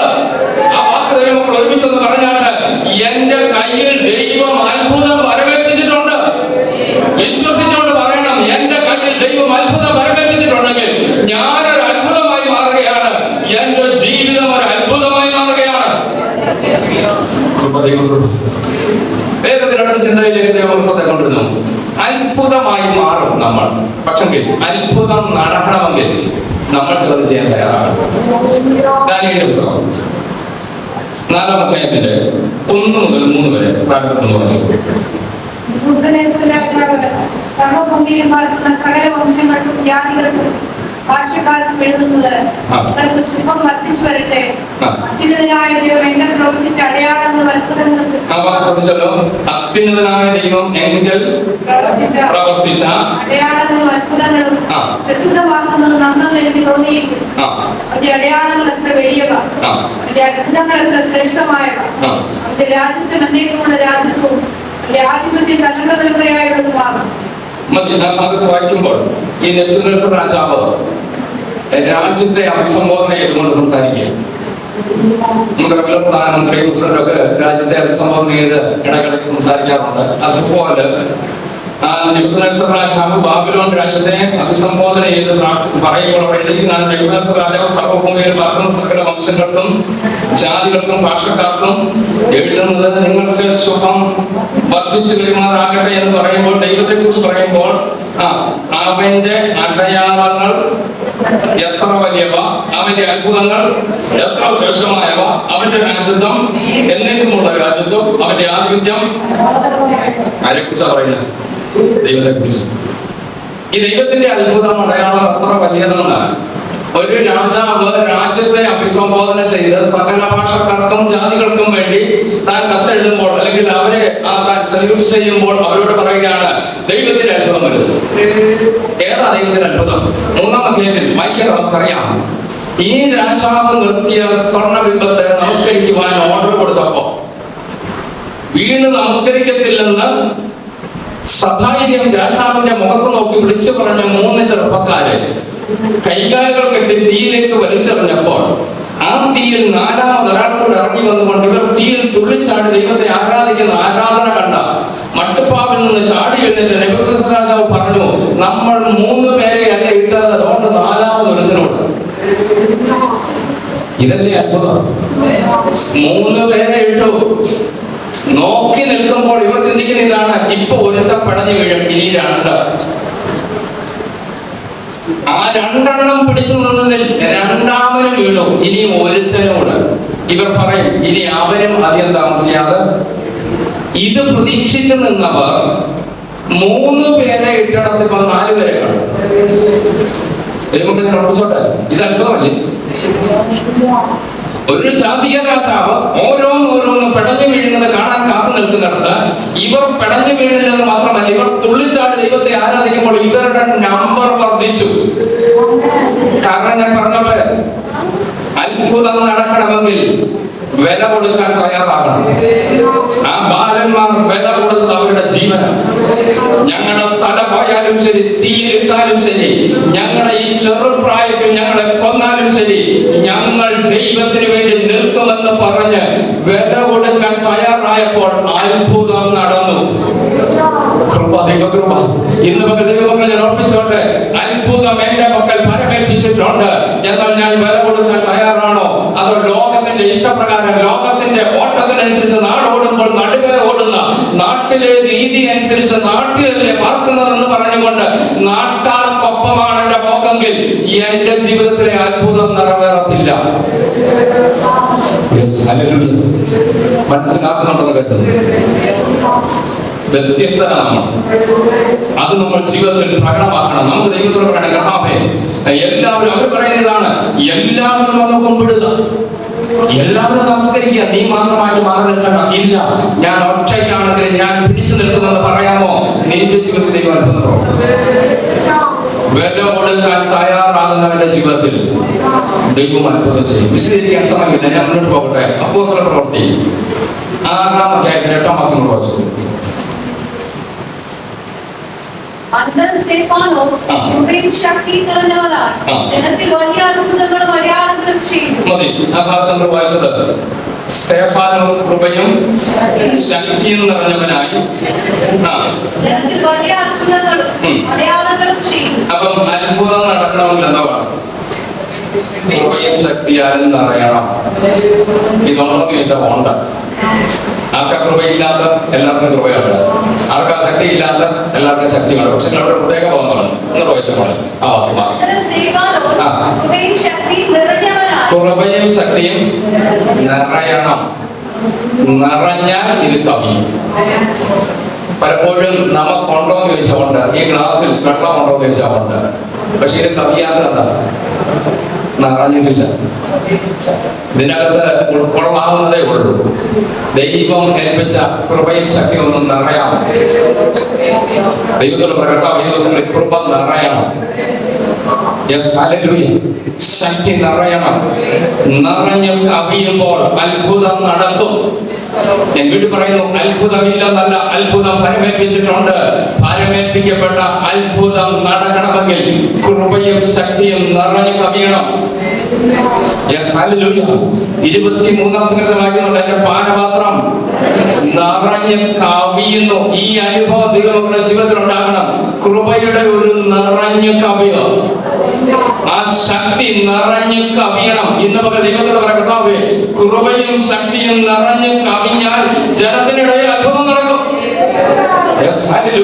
സ്തെഫാനോസിനെ കൊണ്ട് ദൈവം അത് ചെയ്യിച്ചെങ്കിൽ ദൈവത്തിന്റെ മുഖപക്ഷമില്ല എന്ന് പകരം വിളിച്ചു പറ, കർത്താവേ, കൃപയും ശക്തിയും നിറഞ്ഞു കവിഞ്ഞാൽ എന്നെ കൊണ്ട് എന്നെ പരമേൽപ്പിച്ച അത്ഭുതം നടക്കും. മറ്റൊരു കർത്തദാസനോട്, മറ്റൊരു വ്യക്തിയെ നിങ്ങളെ ഏൽപ്പിച്ചത് നിങ്ങളിൽ കൂടെ നിറയണമെങ്കിൽ, പ്രവർത്തിക്കണമെങ്കിൽ നിറഞ്ഞ് കവിയണം. ഞാൻ അവിടെ നിൽക്കുന്നില്ല, മുന്നോട്ട് പോകുന്നു. ഒരു വാക്യം കൂടെ വായിക്കാം. യോശുവയുടെ പുസ്തകം 3-ാം അധ്യായത്തിന്റെ 5-ാം വാക്യം കൂടെ വായിച്ചു.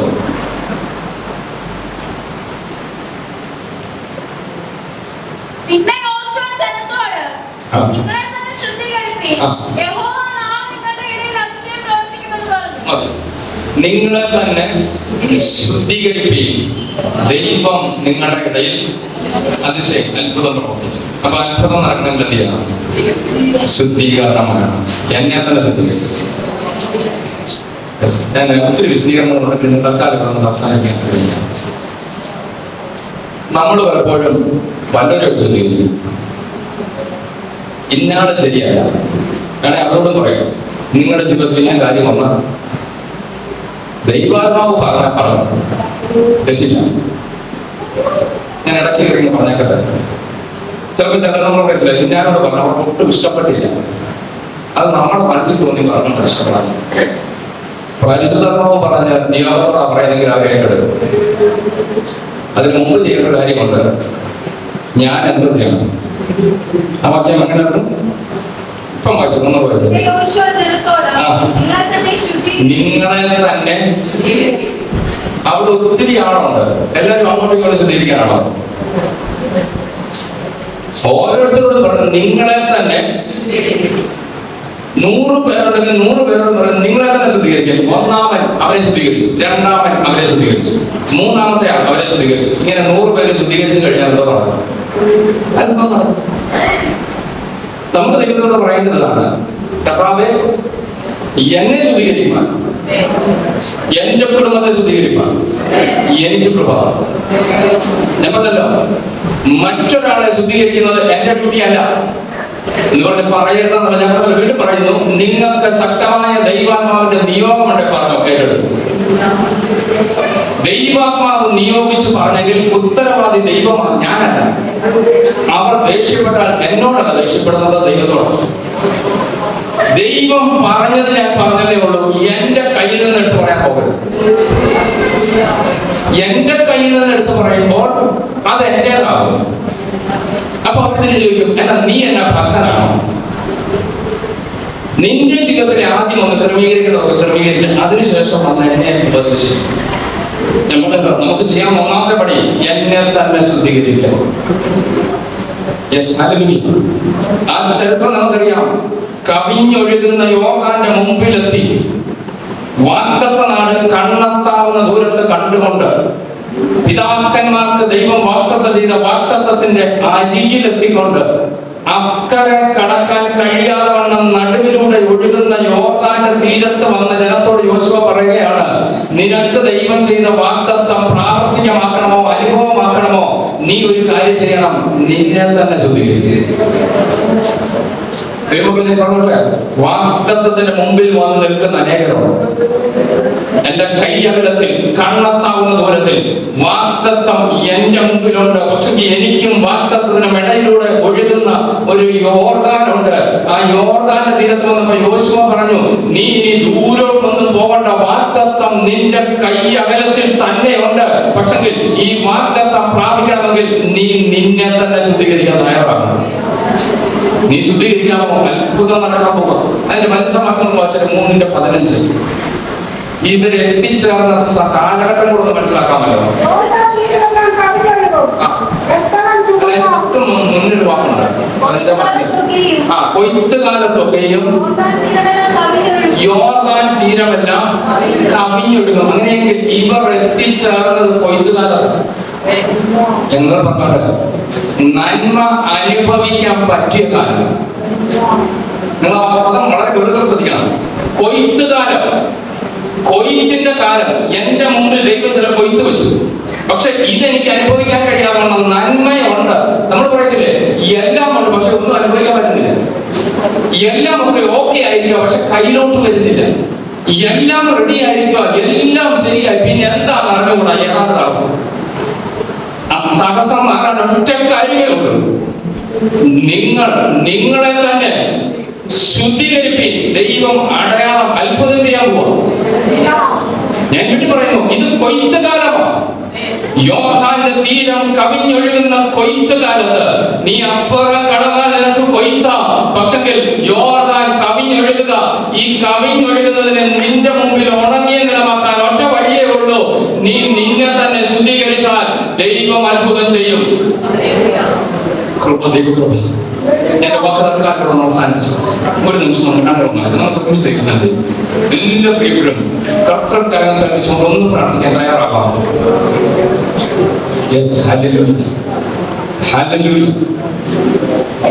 എന്റെ പക്കൽ പരമേൽപ്പിച്ചിരിക്കുന്നു അത്ഭുതം. ഇവിടെ ഇരിക്കുന്ന ആരും വേറൊരാളിലൂടെ ദൈവം ചെയ്ത അത്ഭുതത്തെ കുറിച്ചല്ല ചിന്തിക്കേണ്ടത്. നിന്റെ പക്കൽ പരമേൽപ്പിച്ചിരിക്കുന്ന അത്ഭുതം. ഞാൻ വീണ്ടും പറയുന്നു, വാ തുറന്ന് പറയാമെന്ന് ദൈവമക്കളെ പറഞ്ഞു. എന്റെ പക്കൽ ദൈവം അത്ഭുതം പരമേൽപ്പിച്ചിട്ടുണ്ട്. നിങ്ങൾ ഉറക്കി ഒന്ന് പറഞ്ഞു. എന്തിനാ മടിക്കുന്നത്? തൊട്ടടുത്തിരിക്കുന്ന ആൾ കേട്ടോട്ട് സാരമില്ല, വചനമല്ലേ പറഞ്ഞത്, വേണ്ടാത്തതൊന്നുമല്ലല്ലോ നമ്മൾ ഈ പറയുന്നത്. കുഞ്ഞുങ്ങൾ നോക്കി ഒന്ന് പറഞ്ഞ് എന്റെ പക്കൽ ദൈവം അത്ഭുതം പരമേൽപ്പിച്ചിട്ടുണ്ട്. അത്ഭുതം നടക്കാൻ പോവുക. നിന്റെ പക്കൽ ദൈവം അത്ഭുതം പരമേൽപ്പിച്ചിട്ടുണ്ട്. ഇന്ന് പകൽ ഞാൻ പൂർണ്ണമായിട്ട് വിശ്വസിക്കുന്ന സത്യം വിളിച്ചു പറയാം. നാണമില്ലാതെ ദൈവസന്നിധിയിൽ എന്റെ പക്കൽ ദൈവം അത്ഭുതം പരമേൽപ്പിച്ചിരിക്കുന്നു നീ വാ തുറന്ന് പറഞ്ഞാൽ ദൈവം നിന്നെ കൊണ്ട് ചില അത്ഭുതം ചെയ്യിച്ചിരിക്കും. ഈ പ്രാർത്ഥന കഴിഞ്ഞ് മടങ്ങുമ്പോൾ പോലും നീ ഒരു അത്ഭുതമായി മാറും. അത് നിന്റെ ശരീരത്തെ നോക്കിക്കൊണ്ട്, രോഗത്തെ നോക്കിക്കൊണ്ട്, മനസ്സിനെ അടക്കുന്ന ഭാരത്തെ നോക്കിക്കൊണ്ട്, തലമുറയെ നോക്കിക്കൊണ്ട്, കുടുംബാന്തരീക്ഷത്തെ നോക്കിക്കൊണ്ട് വിളിച്ചു പറ, എന്റെ പക്കൽ ദൈവം അത്ഭുതം പരമേൽപ്പിച്ചിട്ടുണ്ട്. ഒരുമിച്ച് നമ്മൾ അല്പസമയം സ്തോത്രം ചെയ്യാൻ പോവുകയാണ്. ദൈവമക്കൾ പറഞ്ഞാണ്, എന്റെ പക്കൽ ദൈവം അത്ഭുതം പരമേൽപ്പിച്ചിട്ടുണ്ട്. എന്റെ പക്കൽ ദൈവം അത്ഭുതം പരമേൽപ്പിച്ചിട്ടുണ്ട്. അത് ഇന്നാരുടെ കയ്യിലല്ല, എന്റെ കയ്യില. എന്റെ കയ്യിൽ ദൈവം പരമേൽപ്പിച്ചിരിക്കുന്ന ചില അത്ഭുതമുണ്ട്. ഈ അത്ഭുതത്തെ ചെങ്കടലിന്റെ മുമ്പിൽ വെളിപ്പെടും. ആ തീക്കൽ പാറയുടെ മുമ്പിൽ വെളിപ്പെടും. യുദ്ധ മുന്നണിയിൽ അത് വെളിപ്പെടും. കാരണം എന്റെ പക്കൽ ദൈവം ചില അത്ഭുതം പരമേൽപ്പിച്ചിട്ടുണ്ട്. യേശുവിന്റെ നാമത്തിൽ, അധികാരമുള്ള നാമത്തിൽ ഇന്ന് നമ്മൾ ഒരുമിച്ച് ദൈവത്തെ ഏൽപ്പിച്ചുകൊണ്ട് പറയാണ്, എന്റെ പക്കൽ ദൈവം ഏൽപ്പിച്ച അത്ഭുതം. എന്റെ ആയുസ് കൊണ്ട് ദൈവം എന്നെ ആക്കിയെടുത്തോണ്ട് ആ അത്ഭുതം ചെയ്യാൻ ഞാനിതാ എന്നെ ഏൽപ്പിക്കുന്നു.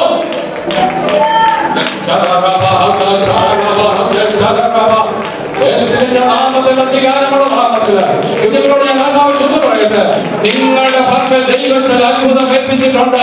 അത് അടുത്ത സ്കൂൾ വർഷം നിങ്ങളുടെ ജീവിതത്തിൽ ദൈവം നിറവേറും. അടുത്ത കോഴ്സിന് വേണ്ടി ആഗ്രഹിക്കുന്ന കുഞ്ഞുങ്ങൾ ദൈവത്തോട് പറഞ്ഞാൽ എന്റെ പാഠം ക്ഷേത്രത്തിൽ ദൈവം അത്ഭുതം പ്രവർത്തിക്കും.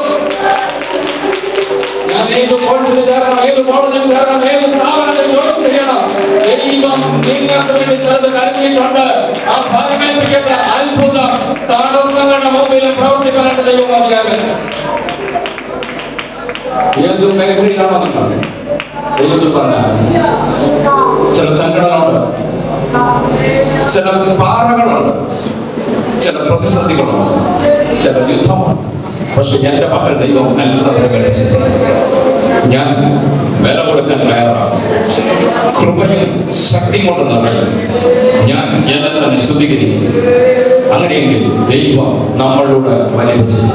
നമുക്കൊരു മിസ്റ്റേക്സ് എഴുതുന്നു. എല്ലാ പ്രിയപ്പെട്ടവരും എഴുന്നേൽക്കാൻ കഴിയുന്നവർ ഒരുമിച്ച് കരങ്ങളടിച്ച് നമ്മൾ പാടി നാമപ്പെടുകയാണ്. അത്ഭുതം യേശുവിന്റെ നാമം. നമ്മൾ പറയുന്നത് നമ്മുടെ യേശു അത്ഭുതവാനാണ്. നമ്മളോട് ദൈവം അത്ഭുതം ചെയ്യും. ഇന്ന് പകൽ നമുക്കൊരു മിസ്റ്റേക്ക് ശാപം പാടി കർത്താവിനെ ബോധപ്പെടുത്താം. അത്ഭുതം യേശുവിന്റെ നാമം.